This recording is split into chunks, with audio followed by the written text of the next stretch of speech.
What is up, besties? I'm Paul Walker from the GH Spoilers YouTube channel, coming at you live while a literal thunderstorm rages outside my window here in New York. Today's tea is boiling over with the May 20 GH spoilers. We've got teen break-ins at Wyndemere, Curtis in handcuffs, Carly and Valentin's attic chaos, and Dante making huge mistakes. Let's get into it. My jaw is literally on the floor right now. Besties, we need to hold a literal intervention right now. I am shaking, I am spiraling, and I am hitting record at 3 a.m. in my bedroom because if I do not trauma dump this entire Wednesday. May 20 General Hospital episode onto you guys. I am going to spontaneously combust, hot take, but I am actually ascending because the sheer unbridled chaos of these plot lines is giving me life, but also taking years off my lifespan.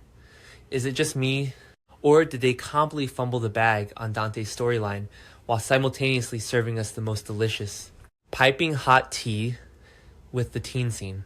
I am oscillating between pure hype and total disbelief, and I low-key need my Ride or Die squad in the comments to validate my absolute meltdown over this massive pivot.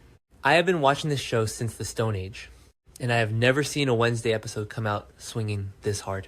Then we have to talk about the absolute feral energy radiating from Danny and Charlotte Cassadine right now.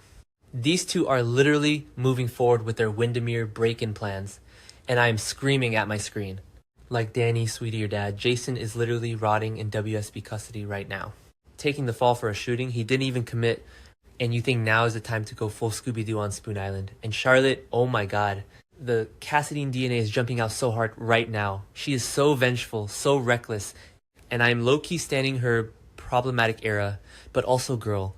Cassius is literally holding Joss and Jax hostage in the catacombs of that exact same castle. They are walking straight into a literal horror movie, and they have zero clue about the danger lurking in the shadows of that gothic nightmare. Yet the only person with a single functioning brain cell in this entire teen friend group is Rocco Falconeri, and he is fighting for his life trying to stop them. Rocco is at the Quartermain mansion, basically sweating bullets trying to talk Charlotte and Danny out of this absolute suicide mission, but because he is bound by this massive suffocating secret about shooting Ross Cullum on the pier, he can't just come out and say the truth. He can't just be like, hey guys, I shot a corrupt federal agent in the back, my dad wiped the security footage, and the island is probably swarming with danger. So instead he just awkwardly name drops Ross Cullum, trying to use the WSB director as a boogeyman to scare them off. And it completely backfires in the most spectacular, cringe-inducing way possible. Mainly Danny and Charlotte just look at Rocco like he has grown two heads. Danny is like, bro, what does Cullum have to do with going to Wyndemere? And Charlotte is immediately interrogating him about why he is so terrified of this WSB guy. Rocco is basically buffering in real time. He obviously won't spill the beans about pulling the trigger, so he just stammers and ultimately fails to get through to them. Wait, I'm literally yapping right now? But remember back in the day when the GH teens used to just sneak into the Metro Court pool or steal a bottle of wine? Now they are breaking into Gothic castles and dealing with corrupt federal agents. Let's get back to the actual tea, because Danny and Charlotte are officially on their way to Spoon Island, and I am terrified for them. They do not understand the gravity of the situation, and they are about to step right into Jen Sidwell's twisted web. Totally shifting gears here, we have to talk about the absolute circus happening in Carly's kitchen. Valentin Cassadine is standing there looking like a whole snack, but also a whole mess, sharing his grand master plan, and Carly is just staring at him like he has lost his actual mind. We know Valentin is trying to figure out what to do with Jack Brennan, who is currently paralyzed and locked in because Nina Reeves accidentally jabbed him with Drew Kane's medicine.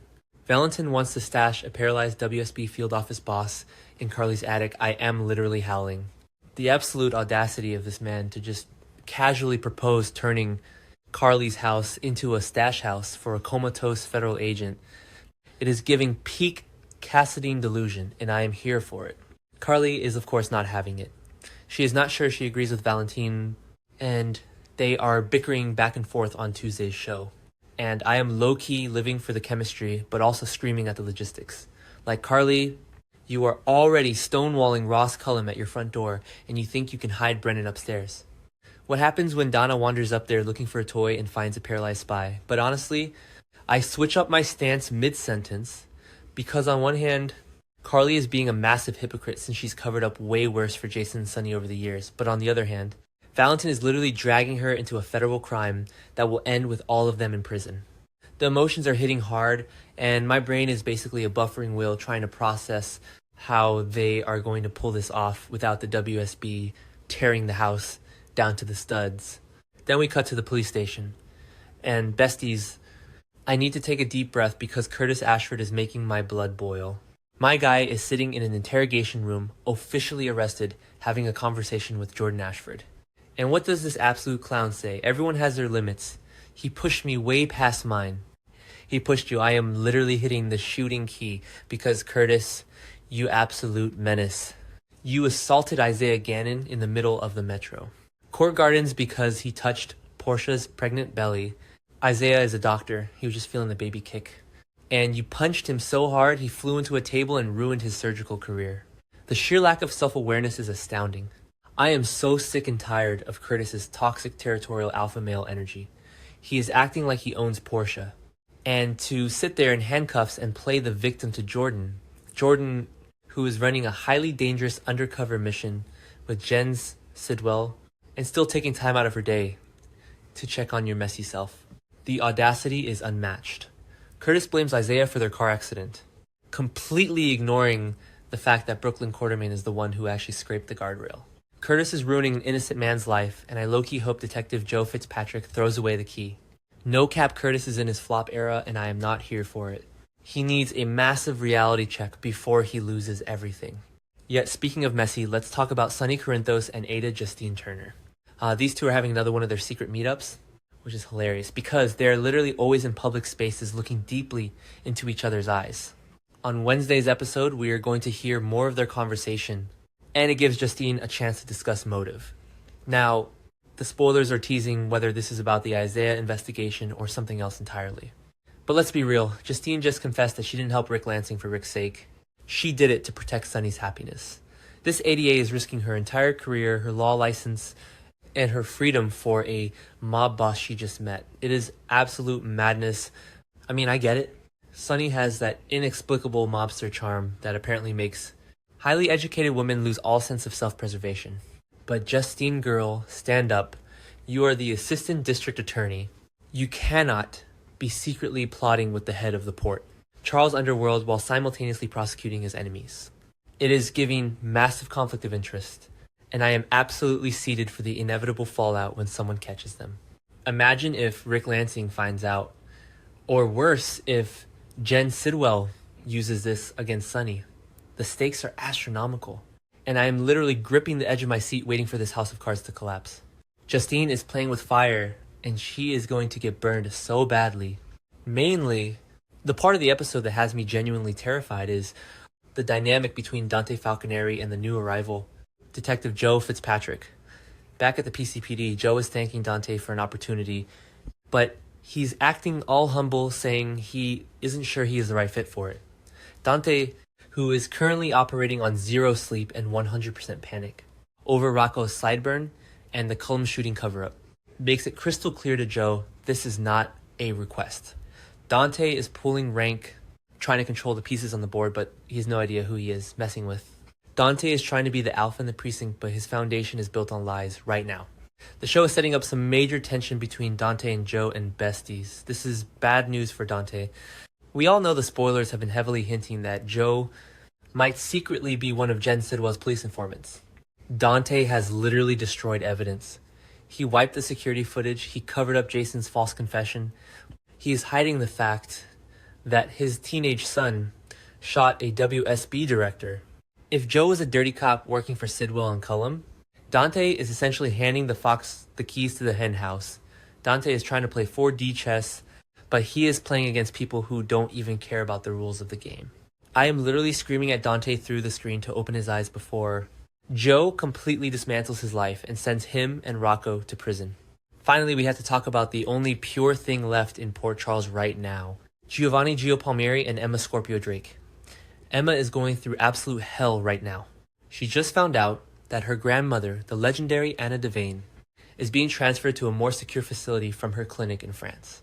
Gio is trying his best to comfort her. suggesting that maybe a more secure facility is a good thing for Anna's safety. But Emma is not having it, and honestly, I completely agree with her.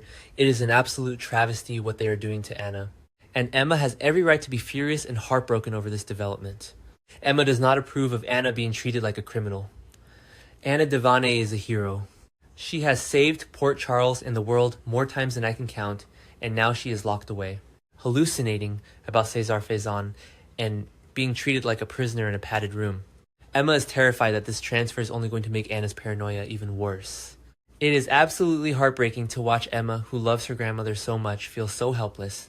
She literally broke down to Felicia over a smashed coffee mug recently, and now it's way too much trauma for one girl to handle, especially considering her own childhood trauma involving Faison. But let me just say, Gio is the ultimate green flag in this entire franchise. He lets Emma know that he is there for her no matter what, offering her a shoulder to cry on and the support she desperately needs. In a town full of toxic men like Curtis and manipulative mob bosses like Sonny, Gio is just a sweet musician trying to be a good friend. It's the wholesome content. I need to balance out the absolute unhinged chaos of the rest of the episode. Wait, my camera battery is literally flashing red, so I need to wrap this up. Squad, hit the comments right now and tell me if you think Danny and Charlotte are going to get caught at Wyndemere, or if Joe is going to bust Dante. Stay chaotic, besties, and I will see you in the next breakdown.